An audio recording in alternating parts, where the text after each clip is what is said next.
വാടാനപ്പള്ളിയിൽ കഞ്ചാവുമായി യുവാവ് പിടിയിൽ. ചേറ്റുവ സ്വദേശി 42 വയസ്സുള്ള വിനോദിനെയാണ് 42 ഗ്രാം കഞ്ചാവുമായി വാടാനപ്പള്ളി പോലീസ് അറസ്റ്റ് ചെയ്തത്. തൃശൂർ റൂറൽ ജില്ലാ പോലീസ് മേധാവി ബി കൃഷ്ണകുമാർ IPSന്റെ നിർദ്ദേശാനുസരണം ജില്ലയിൽ ലഹരി വസ്തുക്കളുടെ വിപണനം, സംഭരണം, ഉൽപാദനം എന്നിവ തടയുന്നതിനും മോഷണങ്ങളും മറ്റു കുറ്റകൃത്യങ്ങളും തടയുന്നതിനായും നടന്നുവരുന്ന പ്രത്യേക പരിശോധനകളുടെ ഭാഗമായി വാടാനപ്പള്ളി പോലീസ് സ്റ്റേഷൻ പരിധിയിൽ നടത്തിയ പെട്രോളിംഗിലാണ് ചൊവ്വാഴ്ച ഏങ്ങണ്ടിയൂരിലെ ബാറിന് മുൻവശം സംശയാസ്പദമായി നിന്നിരുന്ന വിനോദിനെ പരിശോധിച്ചത്. തുടർന്ന് വിനോദിന്റെ മുണ്ടിന്റെ മടിക്കുത്തിൽ ഒളിപ്പിച്ച നിലയിൽ സൂക്ഷിച്ചിരുന്ന കഞ്ചാവ് കണ്ടെടുത്തു. വാടാനപ്പള്ളി പോലീസ് സ്റ്റേഷൻ ഇൻസ്പെക്ടറും സംഘവും വിനോദിനെ അറസ്റ്റ് ചെയ്ത് കേസ് രജിസ്റ്റർ ചെയ്തു.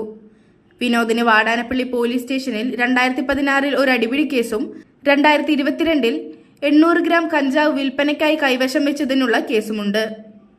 Vadanappally police station inspector BS Binu, civil police ഓഫീസർമാരായ ഉണ്ണിമോൻ, ഷിജിത്ത്, സ്പെഷ്യൽ ബ്രാഞ്ച് ഉദ്യോഗസ്ഥരായ NR സുനീഷ് എന്നിവർ പ്രതിയെ പിടികൂടിയ സംഘത്തിലുണ്ടായിരുന്നു.